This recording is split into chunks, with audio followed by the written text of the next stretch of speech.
아내는 이번 주말에도 어김없이 영어 학원 가방을 챙겨들었다. 매주 토요일 아침이면 늘 반복되는 일상이지만 나는 볼 때마다 아내의 그 성실함에 새삼 감탄하곤 한다. 결혼하고 나서도 자기 개발을 멈추지 않고 더 나은 미래를 위해 스스로를 갈고 닦는 사람. 그런 아내와 함께 살고 있다는 사실이 나에게는 늘 큰 자부심이었다. 나는 아내가 집을 나서기 전 주방에서 따뜻한 커피 한 잔을 타서 식탁 위에 올려두었다. 여보, 오늘 날씨도 좋은데 공부하느라 고생이 많네.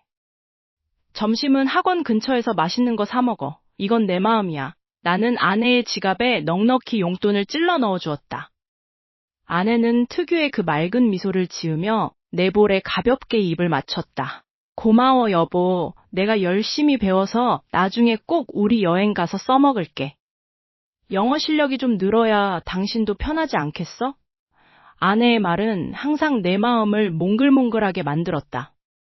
그녀가 학원에서 배운 영어 표현들을 조잘조잘 이야기할 때면 나는 그게 정말 대견해서 뭐든 다 해주고 싶었다.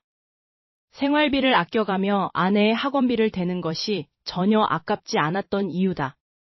나는 그녀가 퇴근할 때까지 집을 정리하고 저녁에는 그녀가 좋아하는 파스타를 준비할 생각을 하며 행복한 시간을 보냈다. 그렇게 1년이라는 시간이 흘렀다. 아내는 매주 주말 꼬박꼬박 학원에 다녔고 나는 그녀의 성장을 굳게 믿었다. 그런데 얼마 전부터 가슴 한구석에 아주 작은 돌멩이 하나가 얹힌 듯한 기분이 들기 시작했다. 분명 1년이나 넘게 매주 주말마다 비싼 회화 수업을 들었는데 아내의 영어 실력은 제자리 걸음인 것 같다는 생각이 문득 든 것이다. 외국인과 마주치면 간단한 인사조차 당황해하고 가끔 여행 관련 영상을 보다가 한마디씩 해보라고 하면 아내는 쑥스럽다며 늘 화제를 돌리곤 했다. 아직 기초가 부족해서 그런 거겠지라고 애써 스스로를 달래보았지만 왠지 모를 찜찜함은 쉬이 가시지 않았다. 그날 저녁 아내가 학원 숙제를 한다며 방 안으로 들어갔을 때였다. 나는 거실에서 TV를 보다가 물을 마시러 주방으로 향했다. 그때 방문이 살짝 열린 틈 사이로 아내의 낮은 목소리가 흘러나왔다. 지금 나갔어. 걱정 마. 우리 남편은 완전 바보니까 아무것도 몰라. 내일은 좀 더 일찍 갈 수 있을 것 같아. 보고 싶어. 평소에 밝고 다정한 목소리와는 완전히 다른 지나치게 나른하고 끈적한 말투였다. 심장이 덜컥 내려앉았다. 바보라는 단어가 뇌리에 박혀 지워지지 않았다. 아내는 이어지는 통화에서 누군가와 은밀한 웃음을 터뜨렸다. 그 소리가 거실까지 서늘하게 파고들었다. 나는 물컵을 든 채 그대로 얼어붙었다. 1년이라는 긴 시간, 내가 기쁘게 내어주었던 그 모든 주말이 어쩌면 나를 위한 성장이 아니라 나를 속이기 위한 치밀한 연극이었을지도 모른다는 공포가 밀려왔다. 영어학원 가방 안에 정말로 영어를 배우기 위한 교재가 들어있기는 했던 걸까? 내 손에 들린 차가운 물컵만큼이나 내 마음도 서서히 얼어붙기 시작했다. 아내의 영어학원 수업이 시작된 지 벌써 한 달이 지났다. 아내는 퇴근 후에도 피곤한 기색 없이 거실에서 펜을 굴리며 공부에 열중했다. 그런 아내의 열정이 대견해 나는 매번 정성스럽게 야식을 준비해주거나 주말이면 늦잠을 잘 수 있도록 집안일을 도맡았다. 우리 부부에게는 이 시간이 더 나은 미래를 위한 투자라고 믿어 의심치 않았다. 그러던 어느 날 학원 강사라는 사람이 직접 전화를 걸어왔다. 아내의 학습 태도가 워낙 좋으니 특별히 학부모, 아니 배우자와의 면담을 통해 향후 학습 방향을 의논하고 싶다는 것이었다. 처음엔 당황스러웠지만 아내를 생각하는 그 사람의 진심 어린 말투에 마음이 움직였다. 우리는 약속 장소인 근처 카페에서 처음 만났다. 강사는 세련된 외모에 말솜씨가 유창한 사람이었다. 그는 아내가 얼마나 뛰어난 습득력을 가졌는지 앞으로 어떤 성과를 낼 수 있을지 열정적으로 설명했다. 아내분은 정말 보석 같은 사람이에요. 제가 더 많은 걸 가르쳐드리고 싶을 정도입니다. 그의 말은 칭찬이었지만 왠지 모르게 묘한 기분을 남겼다. 그날 이후 강사는 노골적으로 나에게 접근하기 시작했다. 가끔은 아내의 공부를 돕는다는 명목으로 우리 부부를 저녁 식사에 초대하기도 했다. 강사는 자연스럽게 아내와 나 사이의 대화를 주도했고 자신이 아내의 인생에 없어서는 안 될 조력자인 양 행세했다. 나 또한 아내의 성장을 위해 그를 곁에 두는 것이 나쁘지 않다고 생각했다. 하지만 이상하게도 학원 수업은 점점 늦은 시간까지 이어지기 일쑤였고 아내는 수업이 끝난 뒤에도 보강이라며 강사와 함께 시간을 보내는 일이 잦아졌다. 어느 주말 저녁 강사가 수업 교재를 챙겨주겠다며 내 차를 잠시 빌려달라고 부탁했다. 나는 흔쾌히 차 키를 건네주었고 그는 잠시 차에 다녀오겠다며 웃으며 사라졌다. 10분 정도 지났을까? 그가 아무 일 없었다는 듯 돌아와차 키를 돌려주었다. 그는 아내와 눈을 맞추며 의미심장한 미소를 지어 보였다. 나는 별다른 의심 없이 그를 배웅했다. 그들이 떠나고 난 뒤 나는 차에 두고 온 물건이 생각나 조수석으로 향했다. 그때였다. 차 안의 공기가 서늘하게 느껴졌다. 강사가 앉았던 조수석 시트 위에 검은색 스마트폰 하나가 떨어져 있었다. 그의 핸드폰이었다. 액정이 켜진 채로 바닥에 놓여 있었는데 마치 나를 기다리기라도 한 듯 상단바에 알림 메시지가 떠 있었다. 내일 수업 끝나고 저번에 말한 그곳에서 봐. 아내분이랑 남편 눈치 보느라 힘들었어. 보고 싶어 자기야. 심장이 쿵 하고 내려앉는 기분이었다. 자기야? 나는 잠시 숨을 멈추고 멍하니 화면을 응시했다. 화면에 비친 발신자의 이름은 분명히 아내였다. 찰나의 순간 머릿속이 하얗게 전멸했다. 내가 믿어왔던 아내의 열정이 그리고 그토록 고마워했던 강사의 친절이 거대한 기만이었음을 깨닫는 데는 그리 오랜 시간이 걸리지 않았다. 손이 미세하게 떨렸다.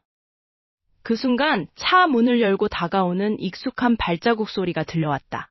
강사가 자신의 휴대폰을 찾으러 다시 돌아오고 있었다.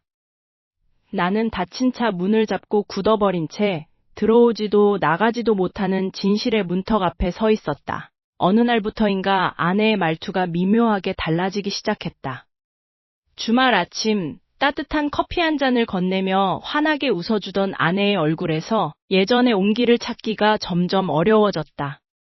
나는 그저 그녀가 학업에 몰두하느라 피곤해서 그런 것이라 생각했다. 내가 아내의 성장을 진심으로 응원하고 싶었던 만큼 그녀가 겪는 스트레스까지 온전히 내 몫으로 받아들이려 노력했으니까. 하지만 아내의 차가운 눈빛 뒤에는 내가 알지 못하는 은밀한 균열이 서서히 자리 잡고 있었다. 그 균열의 중심에는 언제나 그 강사가 있었다. 그는 교묘했다. 학원 수업이 끝난 뒤에 보내오는 메시지는 항상 나를 향한 은근한 폄하를 담고 있었다. 아내가 내게 무심코 내뱉는 말들에서 나는 그의 그림자를 보았다. 당신은 너무 현실 감각이 없어. 강사님 말로는 내가 더 넓은 세상으로 나가야 한다던데 당신은 항상 나를 이곳에 가두려 하는 것 같아. 아내가 이런 말을 할 때마다 심장이 서늘해졌다. 내가 아내를 가둔 적이 있던가? 오히려 더 높이 날 수 있도록 날개를 달아주려 애쓰지 않았던가. 여보, 오늘도 수업 가야 해? 벌써 저녁인데 비도 오고. 내 물음에 아내는 대답 대신 차가운 등을 보였다. 그녀의 가방 속에서 흘러나오는 향수 냄새가 낯설었다.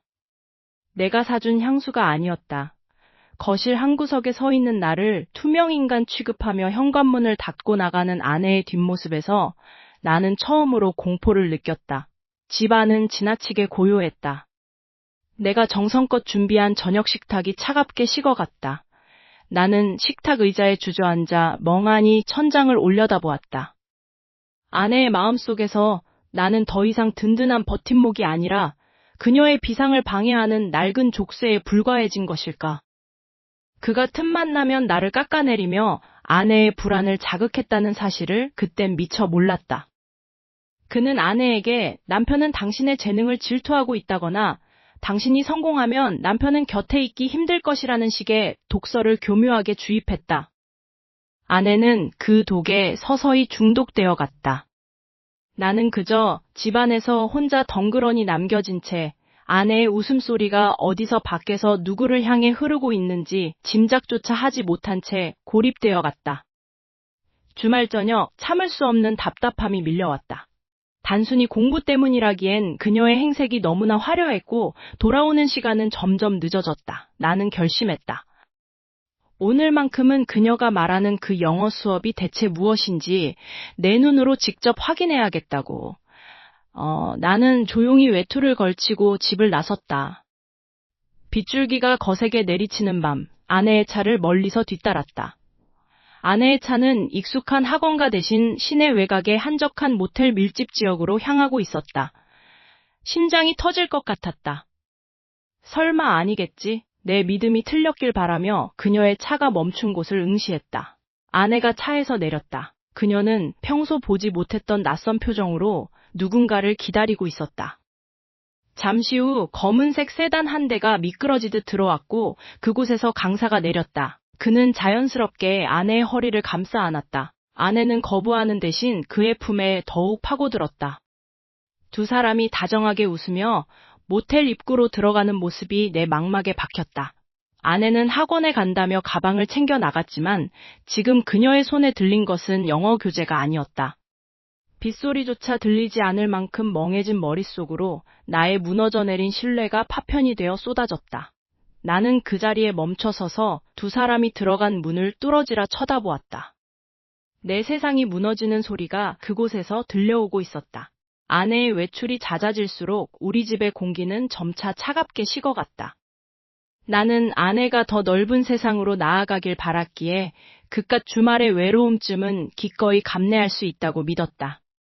아내가 수강한다는 그 영어 학원비는 결코 적은 금액이 아니었지만 그녀의 눈이 다시 반짝이기 시작했다는 사실만으로도 나는 그 투자가 가치 있다고 생각했다.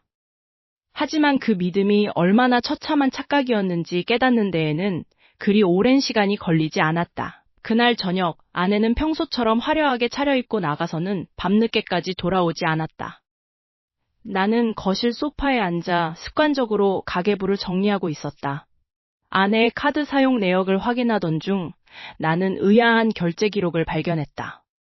학원비라는 명목으로 이체된 돈이 실제 학원비보다 훨씬 큰 액수였고 그 차액들이 매달 말일이면 고급 레스토랑과 호텔 라운지에서 빠져나가고 있었다. 설마 하는 마음에 나는 떨리는 손으로 아내의 노트북을 열었다. 그녀는 평소 암호를 잘 걸어두지 않아서 접근은 쉬웠다. 노트북 속에서 마주한 것은 나의 지옥이었다. 아내와 그 강사, 김 씨의 대화 내역이 그대로 남아 있었다. 그들은 내가 아내의 성장을 위해 건네준 그 돈을 공짜로 얻은 용돈이라 비웃고 있었다. 남편이 이번 달에도 멍청하게 입금했어. 이 돈으로 우리 다음 주엔 어디 갈까? 라는 아내의 메시지에 김 씨는 하트 이모티콘을 잔뜩 붙여 답장하고 있었다. 나는 뒷덜미가 서늘해지는 것을 느꼈다. 내가 매일 야근하며 뼈 빠지게 벌어온 돈이 내 아내와 그 불륜남의 데이트 비용으로 산산조각 나고 있었다. 나는 단순히 배신당한 것이 아니었다. 나는 내 아내의 불륜을 내 손으로 직접 후원하고 있었던 셈이다. 분노보다 먼저 밀려온 것은 지독한 허탈함이었다.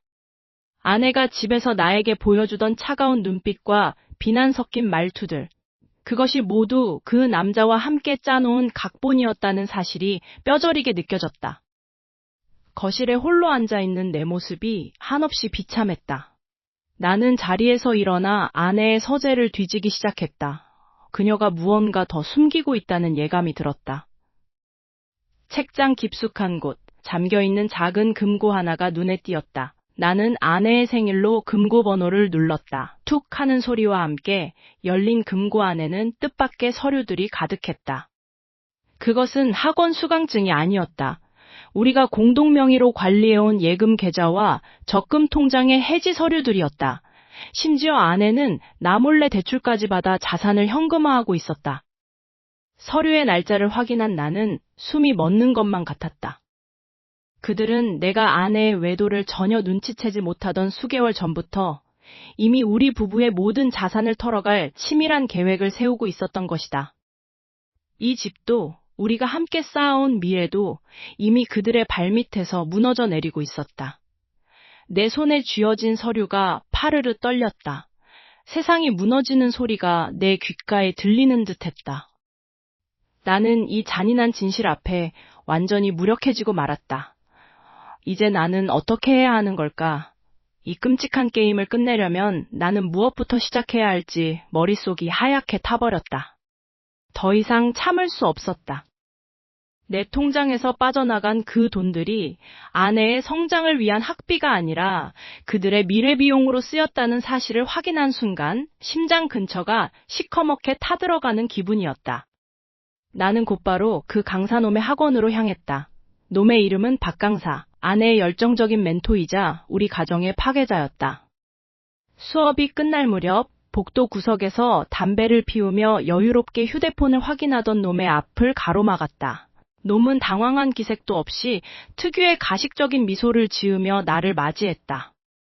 어이쿠, 남편분 아니십니까? 아내분 수업은 조금 더 남았는데요. 나는 주먹을 꽉 쥐고 떨리는 숨을 참아내며 놈의 멱살을 잡고 싶다는 충동을 억눌렀다. 나는 차가운 말투로 놈을 똑바로 쳐다보며 말했다. 그만하죠. 당신과 내 아내가 밖에서 뭘 하고 다니는지 다 압니다. 학원비로 호텔을 가고 내 돈으로 둘이서 데이트를 즐겼더군요. 그게 강사가 학생한테 할 짓입니까? 내 말이 끝나기도 전에 박 강사는 비릿한 웃음을 흘리며 나를 위아래로 훑어보았다. 마치 굶주린 짐승을 바라보는 듯한 눈빛이었다. 그리고 그는 전혀 예상치 못한 방식으로 반격을 시작했다. 놈은 당당하게 어깨를 으쓱하며 내게 속삭였다. 남편분, 지금 무슨 착각을 하시는 겁니까? 당신이 아내분을 어떻게 대했는지 정작 본인은 모르나 봅니다. 저는 그저 숨막히는 집구석에서 질식해 죽어가는 사람을 잠시 숨쉬게 해줬을 뿐입니다. 당신은 아내를 사랑하는 게 아니라 당신만의 틀에 가두고 억압하는 거잖아요. 당신 같은 통제광 남편 밑에서 정신이 멀쩡할 여자가 어디 있겠습니까? 기가 찼다. 내가 내 아내에게 얼마나 헌신했는지, 내가 그녀의 꿈을 위해 얼마나 많은 것들을 희생했는지 모르는 놈이 입에 담을 수 없는 모욕을 쏟아내고 있었다. 놈은 여기서 멈추지 않았다. 오히려 목소리를 조금 더 높이며 마치 내가 아내를 정신적으로 학대하는 가해자라도 되는 것처럼 몰아세웠다. 아내분이 저한테 뭐라고 했는지 아십니까? 당신의 숨막히는 의부증과 집착 때문에 하루하루가 지옥 같다고 하더군요. 당신은 아내를 파트너가 아니라 소유물로 생각하는 거죠. 그래서 내가 그녀의 진정한 마음을 알아주고 응원해주니까 이제 와서 피해자인 척 코스프레를 하는 겁니까? 정말 역겹네요. 나는 놈의 말도 안 되는 궤변에 말문이 막혔다. 도둑이 매를 든다더니 바로 이 상황을 두고 하는 말이었다. 화가 머리끝까지 치밀어 올라 놈의 멱살을 잡으려는 찰나 뒤쪽에서 날카롭고 익숙한 목소리가 복도를 울렸다. 지금 뭐 하는 거야? 당장 그 손 안 놔? 고개를 돌리자 아내가 서 있었다. 그녀의 눈빛은 내가 알던 다정했던 모습이 아니었다. 차갑고 경멸에 찬 눈으로 나를 노려보고 있었다. 나는 다급하게 그녀에게 다가가 사실을 설명하려 했다. 여보, 이 사람 말 들을 거 없어. 내가 다 증거를 찾았어. 이 사람이 당신을 이용하고, 하지만 아내는 내 말을 중간에 끊어버렸다. 그녀는 망설임 없이 박 강사의 옆으로 다가가 그의 팔을 자연스럽게 감싸쥐었다. 그 모습에 억장이 무너지는 것 같았다. 그녀는 나를 향해 치를 떨며 내뱉었다. 이제 스토킹까지 하는 거야? 당신이 언제부터 이렇게 병적인 사람이었지? 내가 영어 공부 좀 하겠다는데 그걸 못 봐줘서 밖에서 미행하고 사람까지 괴롭혀? 강사님 말 다 맞아. 당신 같은 사람이랑 한 집에서 숨쉬고 있다는 것 자체가 소름 끼쳐. 제발 그만 좀 해. 당신 같은 편집증 환자랑은 더 이상 대화할 가치도 없으니까 우리 이혼해. 그녀는 박 강사의 어깨에 머리를 기대며 마치 그가 자신의 유일한 구원자인 양 나를 보며 싸늘한 미소를 지었다. 내가 사랑했던 아내는 이미 없었다. 놈의 거짓말에 완전히 세뇌당한, 아니 이미 그 거짓말의 공범이 되어버린 여자가 내 앞에 서 있었다. 등 뒤로 식은땀이 흘렀고 세상이 무너지는 것 같았다. 이것은 시작에 불과하다는 끔찍한 예감이 등줄기를 타고 흘렀다. 강사가 내뱉던 그 뻔뻔한 비웃음이 귓가에서 떠나지 않았다. 나를 숨막히는 가해자로 몰아가며 오히려 자신이야말로 아내의 구원자라는 듯이 굴던 그 가증스러운 표정. 나는 도저히 이 모든 상황을 우연이나 단순한 불륜으로 치부할 수 없었다. 내 직감이, 그리고 내 가슴 깊은 곳에 불길한 예감이 끊임없이 소리치고 있었다. 이건 그냥 바람이 아니야. 누군가 치밀하게 설계한 파멸의 덫이다. 나는 그날 밤 아내가 골아떨어진 것을 확인하고 서재 구석에 처박아 두었던 낡은 상자를 꺼냈다.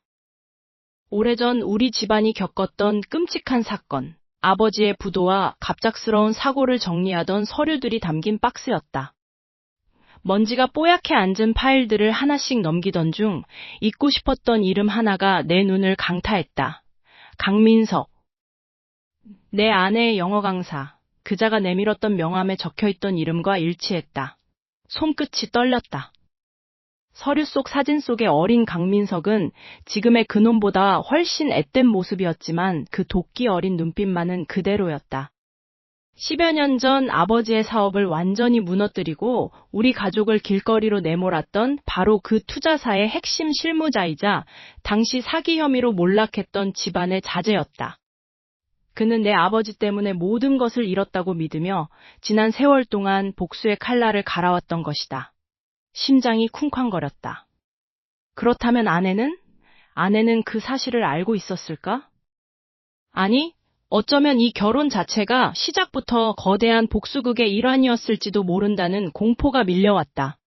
강사가 아내에게 접근해 나를 혐오하게 만들고 내 경제력을 갈취하고 최종적으로는 나를 사회적으로 매장해버리려는 시나리오, 모든 퍼즐이 맞춰졌다. 그녀가 갑자기 영어 공부에 집착했던 이유, 주말마다 나를 따돌리고 그놈을 만났던 시간들, 그리고 최근 들어 나를 향해 보이던 그 차갑고 경멸 어린 시선까지. 모든 것이 그놈의 짓이었고 아내는 그 복수의 도구가 되어 나를 갉아먹고 있었다. 나는 허탈함에 웃음조차 나오지 않았다.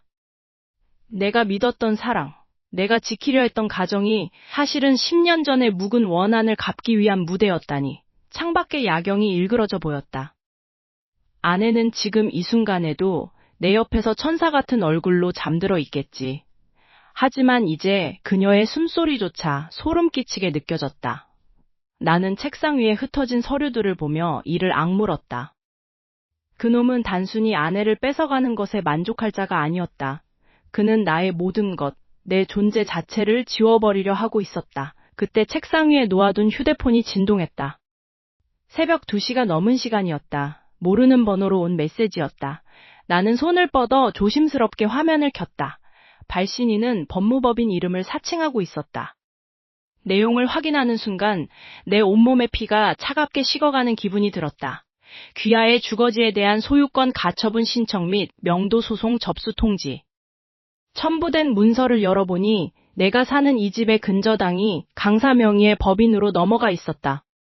내가 전혀 알지 못하는 사이에 아내가 내 인감과 서류를 도용해 이미 집을 담보로 거액의 대출을 받았고, 이제 그들은 합법적인 절차를 가장해 나를 집에서 쫓아낼 준비를 마친 것이었다. 나는 멍하니 화면을 응시했다. 법적으로 나는 이제 내 집에서조차 쫓겨날 위기에 처해 있었다. 문 밖으로 나갈 수도, 이곳에 머물 수도 없는 완벽하게 고립된 막다른 길. 놈들의 악의가 담긴 이 차가운 글자들이 내 삶을 통째로 짓밟고 있었다. 창밖으로 비치는 가로등 불빛이 내 방안을 기괴하게 비췄다. 나는 이제 무엇을 해야 하는가? 그들의 거짓말이 만들어낸 감옥에서 나는 어떻게 빠져나가야 하는 것일까? 내 머릿속이 하얗게 전멸했다. 내 세상이 무너져 내리는 소리는 의외로 조용했다. 강사는 아주 치밀하고 잔인했다. 그는 단순한 불륜 상대가 아니었다. 지난 6장 동안 내가 밝혀낸 과거의 악연이 실타래처럼 엉켜 들어오더니 이제는 정교하게 짜인 함정이 되어 내 목을 조여왔다. 어느 날 아침 평소처럼 현관문을 나서려던 내 앞에 낯선 서류 봉투가 놓여 있었다. 내용은 가히 충격적이었다. 내가 아내를 정신적으로 학대하고 경제적으로 착취하며 심지어 강사에게 살해 협박을 가했다는 내용의 고소장이었다. 증거랍시고 첨부된 사진들 속에는 내가 전혀 기억에도 없는 장소에서 누군가를 위협하는 듯한 모습이 교묘하게 합성되어 있었다. 이게 다 뭐야? 도대체 왜 이런 거짓말을 하는 거야? 내가 아내에게 떨리는 손으로 서류를 내밀었을 때 그녀의 눈빛은 내가 알던 다정한 아내가 아니었다. 차갑게 식어버린 그녀의 눈동자에는 나에 대한 혐오만이 가득했다. 아내는 강사가 심어놓은 세뇌라는 독에 완전히 중독되어 있었다. 그녀는 이미 나를 사랑하는 남편이 아니라 자신의 앞날을 가로막고 정신적 고통을 주는 가해자로 규정지어버린 상태였다. 더 이상 연기하지 마요. 당신이 그 사람한테 무슨 짓을 했는지 다 알아요. 그 사람처럼 나를 이해해주고 지지해주는 사람을 당신이 어떻게 괴롭혔는지 그 끔찍한 실체를 전부 증명할 거예요. 아내의 목소리는 떨리지 않았다. 오히려 확신에 차 있었다. 강사는 그녀의 주변을 완벽하게 통제했다. 내가 평소 의지하던 친구들에게는 내가 도박에 빠져 아내의 돈을 탕진하고 폭력을 일삼는다는 거짓 소문을 퍼뜨렸다. 내 휴대폰은 울리지 않았다. 지인들은 나를 피했고 나는 세상으로부터 완전히 고립되었다. 강사는 보이지 않는 곳에서 웃고 있을 것이다. 그는 내 결혼 생활을 파탄내는 것을 넘어 내 사회적 지위와 인격까지 철저히 짓밟으며 복수의 희열을 맛보고 있었다. 나는 필사적으로 진실을 말하려 했다. 하지만 내 입에서 나오는 말들은 모두 공허한 메아리가 되어 돌아왔다. 강사는 아내의 심리를 조종해 내가 하는 모든 변명을 가스라이팅의 일환으로 치부하게 만들었다. 아내는 내가 다가갈 때마다 몸을 떨며 비명을 질렀고 그 모습은 마치 내가 실제로 그녀를 해치기라도 한 것 같은 착시를 불러일으켰다. 나는 내 집안에서 살인범보다 못한 취급을 받으며 숨을 죽여야 했다. 거실 한가운데 앉아 아무것도 하지 못한 채 무력감을 느끼던 밤, 초인종이 요란하게 울렸다. 늦은 밤, 경찰관들이 들이닥쳤다. 그들의 표정은 사무적이었지만 내게는 사형 선고처럼 느껴졌다. 박나우 씨 맞으십니까? 본인에 대한 심각한 혐의로 긴급 체포 및 조사를 위해 동행해야겠습니다. 경찰은 내게 수갑을 채우려 했다. 거실 구석에서 웅크리고 있던 아내가 비틀거리며 일어났다. 그녀는 경찰관 뒤로 숨으며 서슬퍼런 눈으로 나를 응시했다. 그리고 떨리는 목소리로 하지만 또렷하게 말했다. 이 사람이에요. 저를 죽이겠다고 협박하고 내 삶을 파괴하려 했던 사람은 바로 이 사람이에요. 제가 직접 봤어요. 증언하겠습니다. 아내의 입에서 나온 말은 비수가 되어 내 심장에 꽂혔다. 내가 믿었던 사람, 내가 지켜주고 싶었던 사람이 나를 파멸의 구렁텅이로 밀어넣고 있었다. 경찰의 차가운 수갑이 내 손목을 파고들었다. 강사가 파놓은 덫의 마지막 조각이 맞춰지는 순간이었다. 나는 아무 말도 할 수 없었다. 그저 창밖으로 보이는 어두운 밤하늘을 보며 나를 향해 승리의 미소를 짓고 있을 강사의 얼굴을 떠올릴 뿐이었다. 이것이 정말 끝일까? 나는 진실을 밝힐 기회조차 얻지 못한 채 사랑했던 아내의 손에 의해 범죄자로 낙인 찍히며 경찰서로 끌려가고 있었다. 양가 가족들이 모두 모인 5주년 기념 파티장은 화기애애함으로 가득 찼다. 나는 그 웃음소리 사이에서 심장이 조여오는 듯한 긴장감을 느끼며 마른 침을 삼켰다. 아내는 오늘따라 유난히 화려한 드레스를 입고 강사 옆에서 더없이 다정한 척 연기를 하고 있었다. 그들의 가식적인 미소를 보고 있자니 속에서부터 뜨거운 분노가 치밀어 올랐다. 더 이상 물러설 곳은 없었다.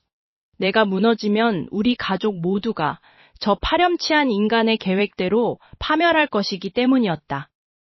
나는 식사 도중 자연스럽게 자리에서 일어나 건배사를 제안했다. 오늘 이렇게 뜻깊은 자리에 우리 부부의 성장을 도와주신 고마운 분들이 많이 오셨네요. 특히 강사님, 제 아내를 위해 그토록 헌신해 주셨는데 제대로 인사를 못 드렸던 것 같습니다. 내 목소리는 떨림없이 차분했다. 강사는 비릿한 미소를 지으며 나를 비웃듯 바라보았다. 그는 내가 이제 완전히 고립되어 자포자기했을 것이라 확신하는 눈치였다. 나는 준비해둔 블루투스 스피커를 켜고 식당 중앙에 설치된 대형 스크린을 조작했다. 그간 우리 부부에게 있었던 일들을 작게나마 영상으로 정리해봤습니다. 물론 강사님께서 몰래 진행하시던 특별한 프로젝트들도 함께 담았죠. 화면이 켜지자마자 식당 안은 정적으로 뒤덮였다. 영상 속에는 아내와 강사가 호텔 로비에서 주고받던 은밀한 대화, 내 돈으로 결제된 수많은 데이트네요. 그리고 강사가 동료들에게 내 가정을 어떻게 파괴할지 떠벌리던 녹취록이 선명하게 재생되었다. 이게 다 무슨 짓이야? 강사가 테이블을 뒤엎으며 소리를 질렀다. 가족들의 얼굴이 경악으로 물들었다. 장모님은 충격을 받은 듯 입을 막았고 아내는 얼굴이 새하얗게 질린 채 스크린과 나를 번갈아 보며 사시나무 떨듯 몸을 떨었다. 나는 증거가 담긴 태블릿을 테이블 위에 던지듯 내려놓으며 말했다. 당신이 나를 몰아세우고 내 인생을 짓밟으려 했던 그 모든 증거들입니다. 이제 선택해요. 경찰서로 갈지 아니면 지금 여기서 그 더러운 입으로 진실을 말할지. 아내의 시선이 흔들리기 시작했다. 그녀의 눈동자에는 그동안 강사에게 가스라이팅 당하며 쌓아온 원망 대신 비로소 진실을 마주한 자의 깊은 후회와 당혹감이 서려 있었다. 그녀가 나를 향해 떨리는 목소리로 여보, 나 정말 이라며 입을 때려던 그 순간이었다. 갑자기 옆에서 상황을 지켜보던 강사가 미친 사람처럼 폭소를 터뜨리기 시작했다. 그는 광기 어린 눈으로 나를 노려보며 넥타이를 풀어 헤쳤다. 정말 감동적인 쇼네. 그런데 나 너한테 하나 말 안 한 게 있어. 네가 그렇게 믿고 있는 내 부모님, 그리고 너의 그 깨끗한 과거. 네가 그토록 숨기고 싶어하는 그 비극적인 사고의 진짜 범인이 누구인 줄 알아? 바로 내가 존경하던 내 아버지였어. 증거는 내 손에 있다고. 강사의 한마디에 내 발밑에 세상이 무너져 내리는 기분이었다. 아내의 후회 어린 눈빛은 순식간에 공포로 변했고 나는 아무 말도 할 수 없게 되었다. 도대체 어디서부터가 진실이고 어디까지가 덫이란 말인가. 그날의 소란이 지나가고 집안에는 기이한 정막만이 감돌았다. 강사가 치밀하게 설계했던 복수의 가면은 바닥에 떨어져 산산조각 났다. 경찰의 수사 결과 그가 과거 내 가족에게 품었던 뒤틀린 원한을 갚기 위해 얼마나 오랜 시간 동안 나를 관찰하고 아내의 심리를 조종해왔는지 명명백백하게 밝혀졌다. 그는 법의 심판대 앞에 섰지만 내게 남은 것은 정의구현이라는 승리감이 아니었다. 그저 허망한 뿐이었다. 아내는 모든 사실을 확인한 뒤에도 한동안 현실을 부정했다. 자신은 그저 강사의 수업에 충실했을 뿐이라며 내게 사랑받지 못해 외로웠을 뿐이라며 비겁한 변명들을 쏟아냈다. 그러나 그녀의 그 모든 거짓말과 배신조차도 사실은 저 치밀한 사기꾼의 손바닥 안에서 노란한 결과라는 것을 깨달았을 때 그녀는 무너져 내렸다. 하지만 이미 늦었다. 그녀가 나를 향해 뱉었던 모진 말들, 나를 통제광으로 몰아넣고 강사의 품으로 달려갔던 그 순간들은 삭제될 수 없는 낙인이 되어 우리 사이에 거대한 벽을 쌓아버렸다. 나는 서재에 앉아 창밖의 풍경을 무심히 바라보았다. 강사는 결국 감옥이라는 좁은 공간에 갇히게 되었지만 정작 그가 가두어 놓았던 우리 부부의 마음은 그보다 더 깊고 어두운 심연 속에 빠져버렸다. 아내는 거실 구석에 웅크려 앉아 소리 없이 눈물을 흘리고 있었다. 그녀가 느끼는 그 눈물은 참회일까? 아니면 여전히 그 기만적인 강사에게 조종당하고 있다는 사실을 뒤늦게 깨달은 데서 오는 허탈함일까? 나는 더 이상 그녀의 눈물을 닦아주고 싶다는 생각을 하지 않는다. 내 손이 그녀의 어깨에 닿는 상상만으로도 온몸의 신경이 거부 반응을 일으킨다. 매일 밤 나는 수십 번도 더 이 집을 떠나는 상상을 한다. 모든 기억이 깃든 이 공간에서 벗어나 아무도 나를 모르는 곳으로 숨어버리고 싶다. 하지만 또 한편으로는 이 폐허가 된 결혼 생활을 정리하는 과정조차도 너무나 고통스럽고 끔찍하게 느껴진다. 내가 사랑했던 여자는 더 이상 존재하지 않는다. 그녀는 타인의 악의에 의해 껍데기만 남은 인형이 되었고 나 또한 그 인형을 지키려다 영혼이 갉아먹힌 피해자일 뿐이다. 과거에 따뜻했던 기억들은 이제 역겨운 오물처럼 느껴진다. 함께 여행을 갔던 날, 서로의 꿈을 응원했던 그 수많은 밤이 사실은 나의 몰락을 준비하던 강사의 계산적인 미소 아래 있었다는 사실을 떠올리면 가슴 한구석이 짓눌리는 듯한 통증이 느껴진다. 나는 아내를 용서할 수 있을까? 아니, 용서라는 단어 자체가 이 상황에 어울리기나 한 것일까? 신뢰가 바닥까지 무너진 관계에서 상처를 봉합하는 것은 불가능해 보인다. 흉터는 영원히 남아 비가 오는 날이면 우리를 그 지옥 같던 시간 속으로 다시 끌어당길 것이다. 오늘도 나는 그녀와 마주 앉아 식사를 한다. 하지만 밥그릇에 담긴 것은 음식이 아니라 서로에 대한 경멸과 회한이다. 그녀는 내 눈치를 보며 조심스럽게 숟가락을 움직이지만 나는 그 소리마저도 소음처럼 들린다. 우리는 이제 서로에게 가장 가까운 타인이 되어버렸다. 이 잔인한 복수의 드라마가 끝난 뒤 폐허가 된 마음속에서 새로운 삶을 시작할 수 있는 기회란 과연 존재할까? 아니면 끝까지 서로를 저주하며 이 무너진 성 안에서 썩어갈 운명인 것일까? 거실식의 초침 소리가 마치 우리 관계의 심장 박동처럼 불규칙하게 울려 퍼진다. 나는 결정을 내려야 한다. 이 비극의 마침표를 찍을지 아니면 이 지독한 고통의 굴레를 계속해서 이어갈지. 당신이라면 모든 것이 거짓으로 점철된 이 지옥 같은 관계를 어디까지 견뎌낼 수 있을까? 이미 조각난 마음을 다시 맞추는 것이 정말로 가능한 일이기는 한 걸까?